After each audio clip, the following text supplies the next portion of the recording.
നമുക്ക് ഒരു വിളി ലഭിച്ചിട്ടുണ്ട്. ഈ വിളി എന്താണെന്നറിയാവോ? യേശുക്രിസ്തു നമുക്ക് വേണ്ടി സഹിച്ചു, കുരിശിൽ മരിച്ചു. ഇതുപോലെ സഹിക്കാനുള്ള ഒരു വിളി ദൈവം നമുക്ക് തന്നിട്ടുണ്ട്. നമുക്ക് വലിയ താല്പര്യമില്ലാത്ത വിളിയാണ്, പക്ഷേ ഇതാണ് റിയാലിറ്റി. സഹനം എന്ന് കേൾക്കുമ്പോൾ തന്നെ നമുക്ക് ഇഷ്ടമല്ല, അത് അലർജിയാണ്. പക്ഷേ അൺഅവോയ്ഡബിൾ, ഒഴിവാക്കാൻ പറ്റാത്ത ഒരു യാഥാർത്ഥ്യമാണ്.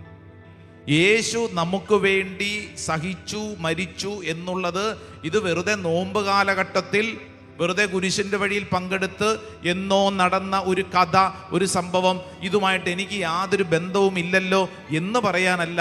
മറിച്ച് ഈ സഹന വഴികൾ ഇത് നമ്മുടെ ജീവിതത്തിൻ്റെ ഭാഗമാണ്. Yes, it is related to me.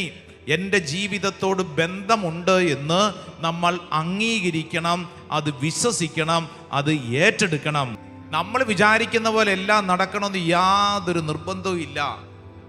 നമ്മുടെ മുമ്പിൽ സഹന വഴികൾ വരുമ്പോൾ തളരാതെ നിന്നെ മുമ്പോട്ട് പിടിച്ചു നടത്താൻ ഈശോ പറയാണ്, you must be ready for it.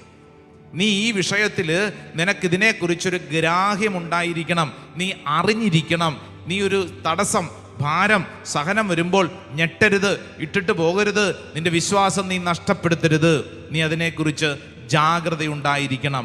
സഹനത്തെ നേരിടാൻ നീ ഒരുങ്ങിയിരിക്കണം. ഇന്ന് ഏതെങ്കിലും വിഷയത്തിൽ ഭാരപ്പെടുന്നവരിവിടെ ഉണ്ടെങ്കിൽ, ഏതെങ്കിലും സഹന വിഷയങ്ങളിൽ 100,000 ചോദ്യങ്ങളുമായിട്ട് ഇവിടെ ഇരിക്കുന്നുണ്ടെങ്കിൽ, എനിക്ക് മാത്രം എന്തുകൊണ്ട് ഇങ്ങനെ സംഭവിച്ചുവെന്ന് കരയുന്നുണ്ടെങ്കിൽ, എൻ്റെ ജീവിതത്തിൽ ഞാൻ വിചാരിക്കാത്ത കാര്യങ്ങളാണ് നടക്കുന്നത്, ഇതൊന്നും എൻ്റെ ജീവിതത്തിൽ പാടില്ല എന്നിങ്ങനെ മല്ലിട്ട് ചിന്തിക്കുന്നുണ്ടെങ്കിൽ, ഈ വചനം ഇത് നിനക്ക് വേണ്ടി കർത്താവ് പറഞ്ഞു തരുന്നതാണ്.